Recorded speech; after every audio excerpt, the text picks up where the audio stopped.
তো world cup তো শেষ। এখন কথা হবে ক্লাব ফুটবল নিয়ে। ক্লাব ফুটবল নিয়ে যখনই আপনি কথা বলতে যাবেন, আপনাকে এই মুহূর্তে কথা বলতে হবে ট্রান্সফার উইন্ডো নিয়ে। আর ট্রান্সফার উইন্ডো নিয়ে যখনই আপনি কথা বলবেন রাইট নাও, আপনাকে একটা দল নিয়ে কথা বলতে হবে। ওয়ার্ল্ড কাপের মধ্যেই যে আসলে ধামাকা শুরু করে দিয়েছিল সেটা হচ্ছে রিয়াল মাদ্রিদ। রিয়াল মাদ্রিদ এখন পর্যন্ত সাইনিং গুলা করেছে, স্পেশালি হোসে মরিনোকে নিয়োগ দেওয়ার পরে এই সাইনিং গুলো ইউজুয়ালি রিয়াল মাদ্রিদের সাথে আসলে যায় না। কেন যায় না?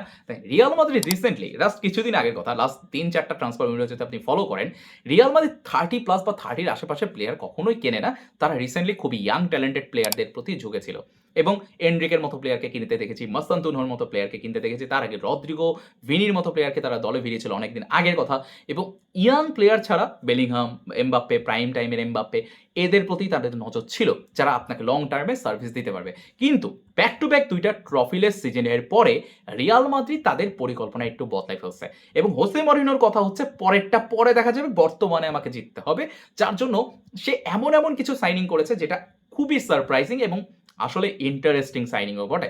তার মধ্যে মার্কো কুরেলা, স্পেনের এইবার ওয়ার্ল্ড কাপ জয়ের পিছে যদি কোনো ডিফেন্ডারদের স্পেশালি অবদান থাকে, ডেফিনেটলি কুকুরেলা অন্যতম তাদের মধ্যে একজন, তাকে দরে বেরিয়ে ফেলেছে। এর পাশাপাশি আপনি দেখবেন ডিফেন্সে, যেহেতু হোসে মরিনো ডিফেন্সিভ ফুটবল খেলতে ভালোবাসে, তার ডিফেন্সটা সবসময় সলিড থাকতে হবে।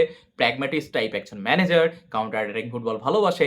এই জায়গাতে তাকে হেল্প করবে পারফেক্ট কিছু ডিফেন্ডার, যে ক্ষেত্রে কোনাটে অ্যান্ড হচ্ছে ডামফ্রিজ, দুইটা খুবই ইম্পর্টেন্ট প্লেয়ারকে কিন্তু রিয়াল মাদ্রিদ এই মুহূর্তে দলে বেরিয়েছে। কোনাটে তো ফ্রিতে নিয়ে আসছে, সাথে ডামফ্রিজকে মাত্র ২০ মিলিয়ন দিয়ে তারা কিন্তু কিনতে পারছে। সো এইরকম প্লেয়ারকে যখন আপনি পাইছেন, আপনার ডিফেন্সে অলরেডি এদের মিলিতাওয়ের মতো প্লেয়ার রয়েছে, রুডিগারের মতো প্লেয়ার রয়েছে, তখন তার পাশাপাশি এরকম যখন প্লেয়ার কালা শান দুইটা যোগ হবে, আপনার ডিফেন্সিভ লাইন নিয়ে কোনো টেনশন কিন্তু আপনার থাকে না। এবং এখানেই শেষ না, তারা আরেকটা যে সাইনিং করছে, আমার মনে হয় এই ট্রান্সফার উইন্ডো তাদের বেস্ট সাইনিং, সেটা হচ্ছে বার্নার্ডো সিলভা। অনেকেই কথা বলতেছেন এটা নিয়ে, কিন্তু এটা নিয়ে কথা বলা জরুরি। কেন জরুরি? Because Toni Kroos and Luka Modric যাওয়ার পর থেকে আপনি যদি চিন্তা করে দেখেন, রিয়াল মাদ্রিদে এরকম ঠান্ডা মাথার যে বলকে কন্ট্রোল করতে পারবে, মিডফিল্ড থেকে বল সার্ভিস দিতে পারবে, পারফেক্ট বল মেক করতে পারবে, প্লাস হচ্ছে আপনার ইন্টেন্স সিচুয়েশনে বল মানে মিডফিল্ডকে কম্প্যাক্ট রাখতে পারবে, এরকম প্লেয়ার যদি থাকে সেটা হচ্ছে বার্নার্ডো সিলভা। এবং তাকে দলে ফেরানোটাও খুবই শকিং ছিল। সে বার্সার সাথে ফুললি টাইম লিঙ্ক থাকলেও পরবর্তীতে তাকে কিন্তু রিয়াল মাদ্রিদ দলে ফেরায় এবং হোসে মরিনোর এই টিমে খুবই ইম্পর্টেন্ট রোল প্লে করতে পারে এই বার্নার্ডো সিলভা। এখন আরেকটা বিষয়, সেটা হচ্ছে ওলিসের সাথে রিয়াল মাদ্রিদ কানেক্টেড। ওলিসে এই ওয়ার্ল্ড কাপে দুর্দান্ত খেলা হয়েছে এবং লাস্ট যে চ্যাম্পিয়ন্স লিগ হয়েছে সেখানেও বায়ার্নের হয়ে বেস্ট প্লেয়ার ছিল ওলিসে। এবং ওলিসের সাথে এমবাপ্পের যে কানেকশন আমরা এতদিন ওয়ার্ল্ড কাপে দেখলাম, সেটা যদি রিয়াল মাদ্রিদে বিল্ড আপ করে ফেলতে পারে, রিয়াল মাদ্রিদ কোনোভাবে তাকে দলে ফেরাতে পারে, জাস্ট চিন্তা করতে পারতেছেন যে কি হতে পারে, টিমটা কোথায় যেতে পারে। আউটস্ট্যান্ডিং একটা টিম কিন্তু রিয়াল মাদ্রিদ বিল্ড করতেছে। এখন ওলিসের বিট করছে, বাট ওলিসের বিটটা অ্যাকসেপ্ট হয় নাই, রিজেক্ট করছে বায়ার্ন। বায়ার্ন তাকে সহজে ছাড়বে না, বাট রিয়াল মাদ্রিদ ট্রাই করে যাচ্ছে এবং ওলিসেও আসার জন্য মোটামুটি ভালো মতোই প্রস্তুত রিয়াল মাদ্রিদে। সো রিয়াল মাদ্রিদ পারফেক্ট একটা টিম তো বানাই ফেলছে। আর মরিনো কেমন ম্যানেজার সেটা আমরা জানি। সে প্রিভিয়াসলি একদম সেঞ্চুরি করে কিন্তু লিগ জিতেছিল প্রাইম বার্সেলোনার এগেনস্টে, তাও পেপ গার্দিওলার আন্ডারে। পেপ গার্দিওলা যখন হচ্ছে বার্সেলোনাকে ইয়ে করতেছিল, ম্যানেজ করতেছিল তখন। সো এটা মানে তার স্পেশালিটি তো আছে এই লাইনে। তাকে যদি তার প্রপার প্লেয়ার দেওয়া হয়, সে কিন্তু বেস্ট পারফরমেন্স দিতে পারে। আর বার্সেলোনা কি পিছায় আছে না? বার্সেলোনাও কিন্তু কোনো অংশে পিছায় নাই। হানসি ফ্লিকের আন্ডারে বার্সেলোনার স্ট্র্যাটেজি একটু ডিফারেন্ট। বার্সেলোনাকে আমরা দেখতাম যে আগে বার্সেলোনা যখন কোনো প্লেয়ারকে কেনার চিন্তা করতো, তখন তাকে নিয়ে অনেক আলোচনা হতো, অনেক নিউজ হতো, অনেক বেশি ডিসকাশন হইতো, নেগোসিয়েশন হইতো, তারপরে বার্সেলোনা তাকে হয়তো দলে ফেরাতো, না হলে ফেরাইতে পারতো না। কিন্তু রিসেন্টলি আপনি দেখেন গর্ডনের যে সাইনিংটা হয়েছে, কোনো আলোচনা নাই, কোনো কিছু নাই, একদিন আগে লিঙ্ক হইলো, পরের দিনই দুপুরে শোনা যাচ্ছে হেয়ার উইগো এবং সে মেডিকেলের জন্য বার্সেলোনায় পৌঁছে গেছে। ভাই এই সাইনিংটা সবাইকে শকড করে দিচ্ছে। জাস্ট মানে রিউমার ওঠার আগেই সাইনিং ডান।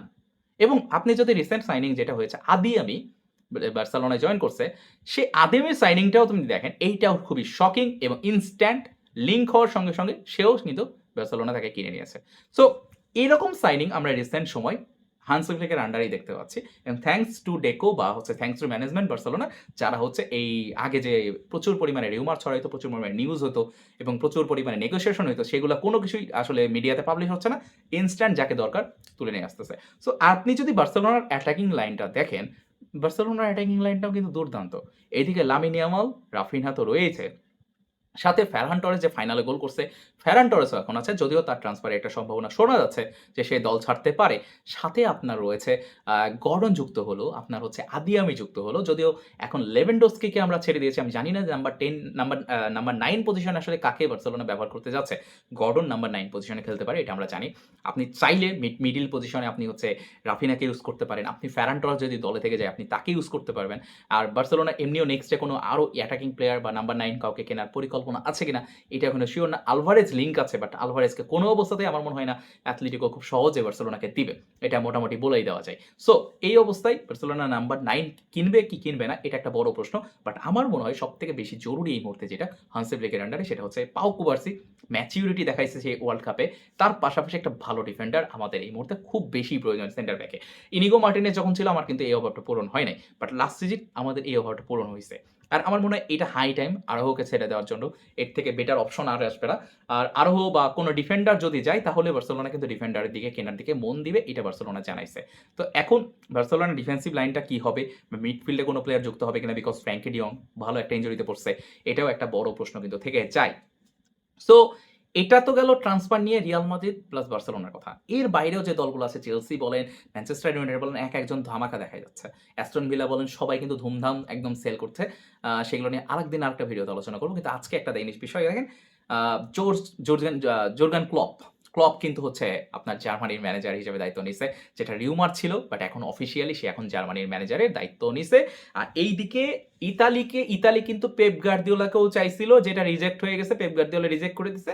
আর এইদিকে হচ্ছে কার্লো আনচেলত্তি, যে হচ্ছে ইতালিয়ান একজন ম্যানেজার, মানে ইতালিয়ান নাগরিক, তাকেও চেয়েছিল Italy as a manager. But সে বলেছে যে না, সে ব্রাজিলের দায়িত্ব আসলে ছাড়বে না, সে ব্রাজিলকেই ম্যানেজ করতে চায়। 2030 পর্যন্ত ব্রাজিল তার আন্ডারে একটা প্রজেক্ট বিল্ড করতে যাচ্ছে। সো কার্লো আনচেলত্তিও রিজেক্ট করে দিয়েছে ইতালিকে, এবং হচ্ছে সিভিএফও কোনোভাবেই আসলে কার্লোকে ছাড়তে রাজি না। সো এই জায়গাতে এখন পির্লোকে নিয়োগ দিয়েছে ইতালি। আমি জানি না পির্লো অ্যাজ এ ম্যানেজার ক্লাবে যখন সে দায়িত্ব নিয়েছিল একদমই তাকে বাজে পারফরমেন্স ছিল। তো পির্লো আসলে কতটুকু trusted, next world cup Italy খেলতে পারবে কিনা, এটা এখন একটা বড় প্রশ্ন কিন্তু আমার মনের মধ্যে দাঁড়াই গেছে। যদিও নেক্সট ওয়ার্ল্ড কাপ কিছু দল বাড়তে পারে, এরকম সম্ভাবনা আছে, সেক্ষেত্রে কোয়ালিফাই করাটা একটু সহজ হয়ে যাবে ইতালির জন্য। বাট তারপরেও পির্লো থাকলে আমার মনে হয় এই পির্লো কোয়ালিফায়ার ম্যাচগুলো খেলে তার চাকরিটা বাঁচায় রাখাই হয়তো কঠিন হয়ে যেতেই পারে, বলা যায় না। সো ওভারঅল এখন পর্যন্ত নিউজ যা আছে এগুলাই। এর বাইরে অনেক আলোচনা হবে, প্রতিদিনই এখন আমরা এইসব নিয়ে কথা বলবো।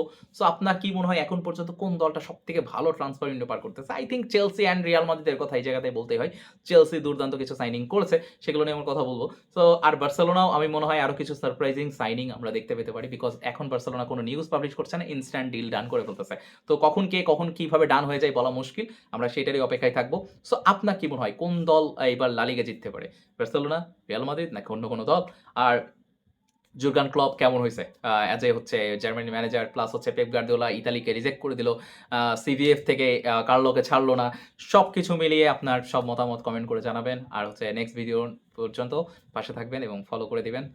আর ইউটিউবে আপনি ভিডিও দেখলে অবশ্যই সাবস্ক্রাইব করে দিবেন। ধন্যবাদ।